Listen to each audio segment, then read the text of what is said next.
जय हिंद भाई। मैं राहुल सिंह राजा स्वागत करता हूं आपका मेरे यूट्यूब चैनल पर। दोस्तों, जैसे कि आप सभी जानते हैं, हमने आरआरबी ग्रुप डी के जो है एग्ज़ाम साइंस जो है प्रीवियस क्वेश्चन स्टार्ट किए थे, जिसमें अभी हम जो साइंस कर रहे हैं वो 2025 की कर रहे हैं, है ना। इसके बाद हम 2022 में जो पेपर हुआ था उसकी करेंगे। हालांकि जो वैकेंसी 2019 की थी, और ये काफ़ी मतलब अच्छे क्वेश्चन इसमें साइंस के पूछे गए थे। तो इन सभी को पहले हम 2025 के करेंगे, उसके बाद हम 2019 के पेपर करेंगे जो 2022 में कंडक्ट किए गए थे। ठीक है ना। तो आइए पहले क्वेश्चन के साथ स्टार्ट करते हैं। हालांकि 15 क्वेश्चन हम इससे पहले वाले क्लास में कर चुके हैं। ठीक है। प्रक्रियात्मक समूह जिसमें ऑक्सीजन का विषम परमाणु ऑक्सीजन हेट्रो एटम नहीं होता। हेलो एल्कोन होते हैं, कार्बोक्सिलिक अम्ल होता है, कीटोन होता है या एल्कोहल होता है। तो दोस्तों वो कौन होते हैं? वो आपके होते हैं एल्कोहल, हेलो एल्केन। कौन होते हैं दोस्त? Halo alkane. हेलो एल्केन में आपका क्या नहीं होते, ऑक्सीजन विषम परमाणु के रूप में नहीं, बाकी क्लोरीन इसमें होता है ना। इसमें आपको ब्रोमीन देखने को मिल जाएगा, है ना। क्या देखने को मिलेगा? ब्रोमीन देखने को मिल जाएगा, और आयोडीन भी आपको उसमें देखने को मिल जाता है।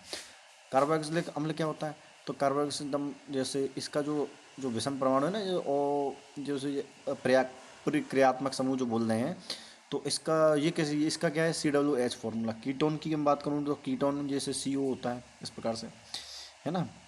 और आपका एल्कोहल, एल्कोहल तो सभी जानते होंगे, OH होता है। एल्कोहल का क्या होता है दोस्त? OH, है ना, इस प्रकार से, है ना। ये है एल्डिहाइड। और क्या होता है? एल्डिहाइड। तो एल्डिहाइड का भी आपको पता होना चाहिए, एल्डिहाइड। तो एल्डिहाइड का क्या होता है? तो एल्डिहाइड का होता है CHO। क्या होता है दोस्त? ये होता है एल्डिहाइड का, है ना। ऐसे ही आपसे पूछा जाता है मीथेन। मीथेन का फॉर्मूला बताओ। हालांकि सबको पता होता है CH4 होता है, लेकिन फिर भी एग्जाम में पूछ लेता है ना। ठीक है। एथीन, ईथेन, एथीन, ये सब आपको पता होगा। एसिटिक अम्ल आप जो भी जानते हो, सिरके, सिंपली सिरके में पाया जाता है। इसका फॉर्मूला क्या होता है? CH3COOH। तो इसमें कौन सा प्रक्रियात्मक समूह जुड़ा हुआ है? तो COOH, जो कि क्या होता है? कार्बोक्सिलिक अम्ल होता है ना। बेंजीन की बात करूं, बेंजीन, बेंजीन पर काफ़ी क्वेश्चन पूछे जाते हैं, है ना। बेंजीन पे क्या होते हैं? बेंजीन की अच्छा बाद में बताऊंगा इसको। बेंजीन का जो सूत्र होता है वो अब तो होता है C6H6। क्या होता है? C6H6 आपका जो है बेंजीन का फॉर्मूला होता है। ठीक है ना। एस्टर के बारे में आप जानते हैं? एस्टर वो पदार्थ है जिसकी जो गंध होती है वो फूलों जैसी होती है। लगभग फूल जो है आपने सुगंध कर ली हो, ऐसे ही जो है एस्टर की गति होती, सुगंध होती है। नेक्स्ट क्वेश्चन है कि निम्नलिखित में से कौन सा कथन स्थिर अनुपात के नियम का सर्वोत्तम रूप से वर्णन करता है? किसी यौगिक में तत्व सदैव यच्छादित अनुपात में पाए जाते हैं। किसी अभिक्रिया के दौरान परमाणुओं को लघु कणों में विभाजित किया जा सकता है। रासायनिक अभिक्रिया में द्रव्यमान का ना तो निर्माण हो सकता है और ना ही विनाश हो सकता है। किसी रासायनिक यौगिक के समान तत्व सदैव द्रव्यमान के समान अनुपात होते हैं। तो इसमें जो है आपका जो है स्थिर अनुपात का नियम, स्थिर अनुपात का नियम क्या कहता है? तो स्थिर अनुपात का नियम कहता है दोस्त, ऑप्शन नंबर डी। क्या है? किसी रासायनिक यौगिक के समान तत्व सदैव द्रव्यमान के समान अनुपाती होते हैं। जैसे मान के चलो कि मैंने H2O लिया। अब H2O में होता क्या है? कुछ मास हाइड्रोजन का होता है, कुछ ऑक्सीजन का। हाइड्रोजन का मास होता है टोटल 100, और ऑक्सीजन का होता है 8। जब आप काटते हैं तो क्या होता है? 1:8 आता है। अच्छा, ये 2 होता है, सॉरी, ये 2 होता है। तो अनुपात क्या आता है? 1:8। ये जो अनुपात है वो हमेशा क्या रहेगा? सेम रहेगा हाइड्रोजन के परमाणु के लिए, चाहे हाइड्रोजन का परमाणु कहीं भी आपको देखने को, सॉरी, वाटर का परमाणु कहीं भी आपको देखने को मिल जाए। ये बात है। अच्छा, ये नियम दिया किसने था? तो जोसेफ प्राउस्ट करके एक व्यक्ति थे। क्या थे? Joseph Proust, Joseph Proust. तो जोसेफ प्राउस्ट ने इस नियम को दिया था। किसने दिया था? Joseph Proust. अच्छा, इन नियमों की बात करूं तो आपसे पूछा जाता है, ये बताओ द्रव्यमान संरक्षण का नियम, द्रव्यमान संरक्षण का नियम। तो द्रव्यमान संरक्षण का जो नियम है वो आपका दिया था लेवोजियर, लेवोजियर। इसीलिए, और इन्होंने 2-3 काम और भी किए थे, जिस वजह से इन्हें केमिस्ट्री का पिता बोल देते हैं हम कई बार, है ना। आपसे पूछा जाएगा द्रव्यमान संरक्षण का नियम, द्रव्यमान संरक्षण का नियम। तो ये किसने दिया था? तो द्रव्यमान संरक्षण का नियम दिया था जॉन डाल्टन। किसने दिया था? जॉन डाल्टन नाम के व्यक्ति हुए जिन्होंने इस नियम को दिया। अवोगाद्रो क्या होता है? अवोगाद्रो संख्या, एवोगाद्रो, ये याद कि इसमें है 11th NCERT में। एवोगाद्रो का मतलब होता है इस संख्या का जो मान होता है 6.022 × 10⁻23। ये होता है एक एवोगाद्रो का मतलब। ठीक है, चलिए अगर इस तरह अनुपात का नियम हो गया, इसमें आपसे पूछा जाता है ये बताओ इलेक्ट्रॉन की डिस्कवरी किसने की, प्रोटॉन की डिस्कवरी किसने की, और न्यूट्रॉन की डिस्कवरी किसने की। इलेक्ट्रॉन की डिस्कवरी किसने की है आपकी, जे जे थॉमसन, जे जे थॉमसन। प्रोटॉन की में आपका आता है जैसे प्रोटॉन की रदरफोर्ड या गोल्डस्टीन, रदरफोर्ड या गोल्डस्टीन, है ना, गोल्डस्टीन। ये दो तीन लोग हो गए। न्यूट्रॉन की खोज की बात करूँ, न्यूट्रॉन की खोज, तो न्यूट्रॉन की खोज की थी जेम्स चैडविक ने। किसने की थी, जेम्स चैडविक, है ना। आधुनिक आवर्त सारणी मोजले, है ना। चलिए अगला क्वेश्चन, निम्नलिखित में से कौन सा एक समान वृत्तीय गति का उदाहरण प्रस्तुत करता है। अपने मार्ग पर प्रेरित होती ही कार, नियमित रूप से चाल गुणन करती पंखे की ब्लेड, ऊर्ध्वाधर ऊपर की ओर फेंकी गई गेंद, अपनी पटरी पर गतिमान एक ट्रेन। अब कौन सी वृत्तीय गति पहुंची है, अंधा ही बता देगा कौन सी है। नियत गति से नियत चाल से गुणन करती पंखे की ब्लेड, क्योंकि ये एक उसके अंदर क्या है, एक वृत्तीय गति है, क्या है।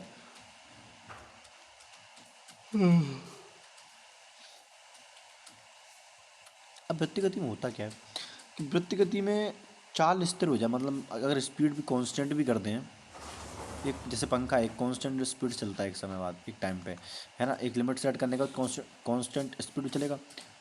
कांस्टेंट स्पीड पे चलने के बाद भी उसकी दिशा जो है, दिशा बदलती रहती है, दिशा जो है बदलती रहती है ना। इससे क्या होता है, इसका जो वेग है, वेग में क्या होता है परिवर्तन, वेग में जो है परिवर्तन आता रहता है, आता रहता है। ठीक है, आपसे पूछा जाता है कि वृत्तीय गति में कौन सा बल काम करता है, तो सेंट्रीपिटल फोर्स। कौन सा, सेंट्रीपिटल फोर्स, सेंट्रीपिटल फोर्स। तो सेंट्रीपिटल फोर्स क्या होता है, ये होता है अभिकेंद्रीय बल। ये कौन सा होता है, अभिकेंद्रीय बल। कौन सा होता है, अभिकेंद्रीय बल होता है। समझ में आ गया नहीं आ गया, ठीक है। अच्छा मैं आपसे एक क्वेश्चन पूछूँ, आप एक सर्कल पर हैं, आपने यहाँ से डिस्टेंस स्टार्ट की इस दिशा पे, और आप ऐसे घूमते घूमते घूमते घूमते घूमते इसी द्वारा इस पॉइंट पर दोबारा आ गए, तो बताइए इस स्थिति में आपका डिस्प्लेसमेंट, डिस्प्लेसमेंट क्या होगा। तो आप बताएं सर, इस स्थिति में डिस्प्लेसमेंट क्या हो जाएगा, जीरो, क्योंकि कार तो कुछ हुआ ही नहीं।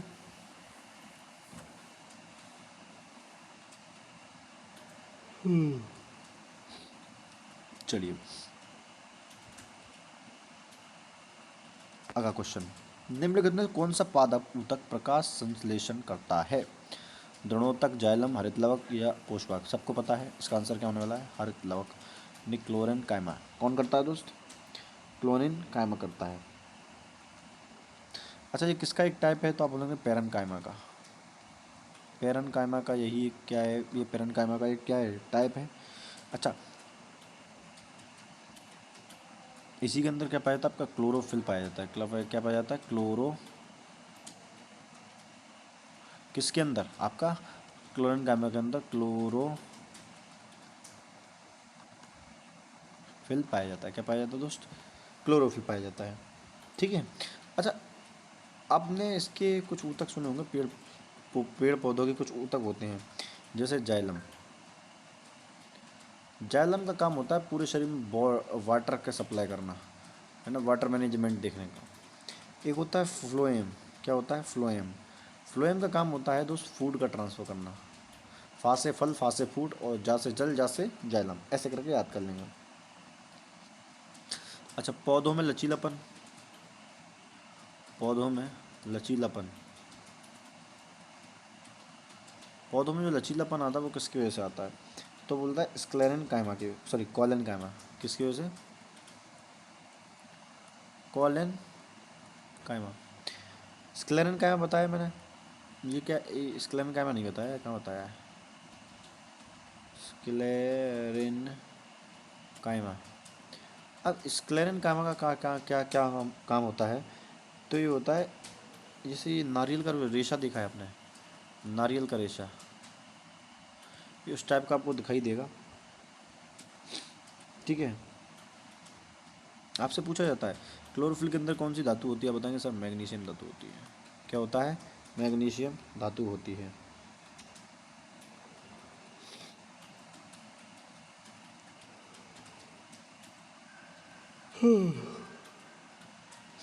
चलिए नेक्स्ट क्वेश्चन की बात कर लेते हैं।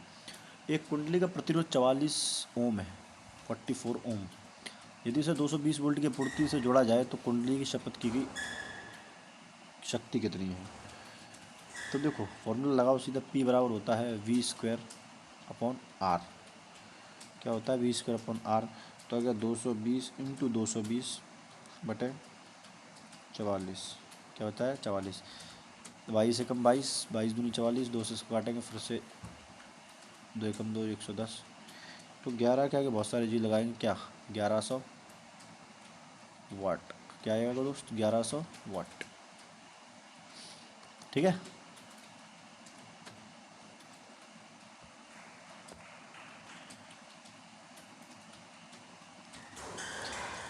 क्वेश्चन है कि पृथ्वी की परिक्रमा एक वृत्तीय पथ पर नियत गति से करने वाला उपग्रह की गति एक समान वृत्तीय गति का एक उत्कृष्ट उदाहरण है। इस गति का कौन सा गुण इसके त्वरण को शून्य होने से रोकता है। कच्ची गति की वस्तु का द्रव्यमान निरंतर बदलता रहता है, द्रव्यमान कभी बदलता नहीं, पहले या तो ये पॉइंट बताते हैं। कुल यांत्रिक ऊर्जा संरचित रहती है जिससे त्वरित त्वरण आवश्यक हो जाता है। गुरुत्वाकर्षण बल के लिए इतनी अधिक है कि वह स्थिर वेग बनाए नहीं रख सकता। गति की दिशा प्रत्येक बिंदु पर निरंतर बदलती रहती है, अर्थात वेग परिवर्तन होता रहता है। इनमें से कौन सा करेक्ट है, एक मैंने निकाल दिया है, वो तो आपको क्या है इनकरेक्ट है।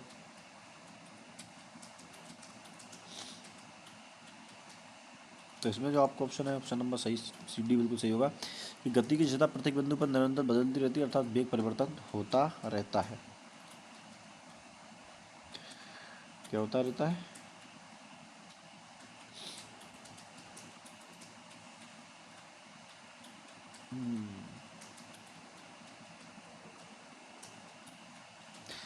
अच्छा। अच्छा मुझे बताओ, केपलर ने क्या बोला, केपलर ने बोला कि जितना हम सूर्य के पास ग्रह ग्रह जितना भी सूर्य के पास जाएंगे उतनी ही उनकी जो स्पीड है वो क्या हो जाएगी, डिक्रीज हो जाएगी। क्या हो जाएगी दोस्तों, डिक्रीज। क्या होता है जब एक नेफ्थलीन बॉल को खुली जगह में धातु की प्लेट जला दिया जाता है। ऑप्शन ए, यह धातु की प्लेट पर बिना किसी निक्षेप की पीली ज्वाला के साथ जलता है। धातु की प्लेट पर काले कजली निक्षेप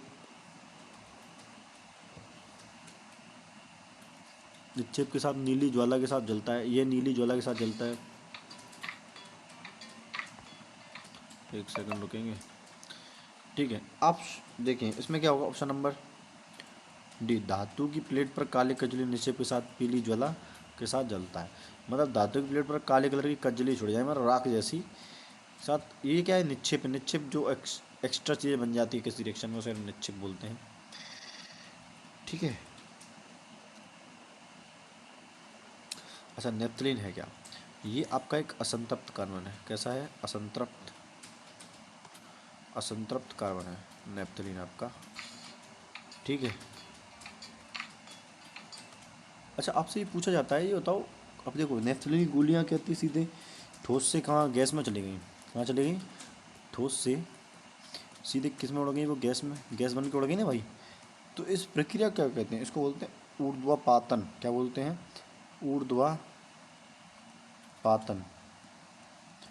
यानी इंग्लिश में बोलते हैं सब्लिमेशन। सब्लिमेशन, इसको क्या बोलते हैं, सब्लिमेशन। ठीक है,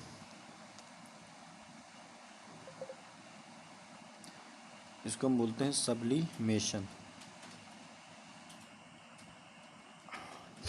एक सेकंड रुकना, बस थोड़ा सा।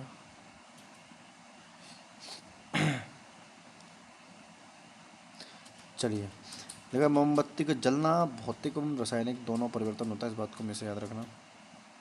ठीक है। अगला क्वेश्चन अगला क्वेश्चन है कि प्रजनन के दौरान डीएनए प्रतिकृति बनना क्यों महत्वपूर्ण है? श्वसन के लिए, पाचन के लिए, हृदय परिसंचरण के लिए, लक्षणों की वंशागति के लिए। तो दोस्त ये जरूरी होता है लक्षणों की वंशानुगत गति के लिए, लक्षणों की वंशानुगत गति के लिए। अच्छा, डीएनए का फुल फॉर्म आपको पता है? Deoxy ribo nucleic acid. क्या बोलता है? Deoxy ribo nucleic acid. ये आपको याद रखना है, ठीक है कि? अच्छा, ये इस प्रकार से डीए की स्ट्रक्चर होता है और डीए के स्ट्रक्चर के ऊपर इस प्रकार से कुछ पॉइंट पाए जाते हैं, है ना। इसे हम बोलते हैं जीन। और जीन क्या है? अनुवांशिकता की इकाई। अनुवांशिकता की इकाई क्या कहलाती है? आपकी जीन कहलाती है। क्या कहलाती है दोस्त? जीन। अच्छा, इसमें जो डीएनए होता है, डीएनए, तो डीएनए में 4 प्रकार के क्षार पाए जाते हैं। क्या पाए जाते हैं? 4 प्रकार के क्षार पाए जाते हैं। कौन कौन से क्षार होते हैं? तो एक पहला होता है साइटोसिन। दूसरा कौन सा होता है? गुआनिन। दूसरा क्या होता है? गुआनिन। तीसरा होता है आपका एडिनिन। क्या होता है? एडिनिन। और चौथा लास्ट वो होता है थाइमिन। क्या होता है? आपका थाइमिन। इतनी ठीक है। अच्छा, जो आरएनए होता है, राइबो न्यूक्लिक एसिड, उसमें भी सेम चीज़ें होती हैं। बस उसमें होता क्या है, उसमें थाइमिन की जगह, इसमें थाइमिन की जगह क्या आ जाता है? यूरेसिल आ जाता है। क्या आ जाता है? उस थाइमिन की जगह क्या आ जाता है दोस्तों? यूरेसिल। बाकी सेम चीज़ें, उसमें साइटोसिन भी होता है, ग्वानिन भी होता है, डेन, और ये क्या लिख दिया मैंने यहाँ पर? एडिनिन क्या जाता है? एडिनिन यहाँ लिख देता हूँ, एडिनिन। ठीक है।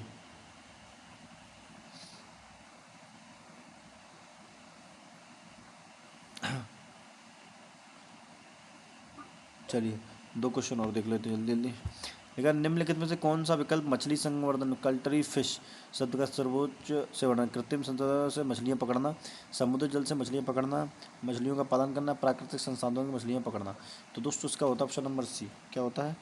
Option number C. ठीक है, अब मैं इसमें कुछ बता नहीं रहा हूँ दोस्त, क्योंकि ये मुझे क्लास बंद करने का। लिखा है क्लोरीन का आंशिक परमाणु द्रव्यमान। ठीक है, निम्नलिखित किसके कारण होता है? तो किसके कारण होता है? तो आपको पता चाहिए, इसके 2 समस्थानिक होते हैं, Cl35, है ना, Cl35, और दूसरा होता है Cl37। इन दोनों का योग पूछ रहा है, तो 60 60 70 72, तो कितना आ जाएगा? 72/5, है ना, है ना। इसका एवरेज निकालना है ना, तो एवरेज कितना आ जाएगा? 35.171, नहीं 71/2 कितना होता है? 35.5। कितना आएगा दोस्त? 35.5, है ना। अच्छा, कुछ वाटर के बारे में जान लें, वाटर के बारे में। तो वाटर के 3 रूप हैं। एक D2O, इसको बोलते हैं भारी जल। भारी कैसे लिखते हैं? ऐसे हिंदी में भारी जल क्या बोलते हैं? भारी जल बोलते हैं। ये बोला गया आयोडीन। आयोडीन जानते हैं? आयोडीन आयोडीन का उपयोग कहाँ किया जाता है? तो आयोडीन का उपयोग किया जाता है घेंगा रोग के लिए। किसके लिए? घेंगा रोग किसी को ना हो जाए उसके लिए क्या यूज़ करते हैं? Iron 16, cobalt 16।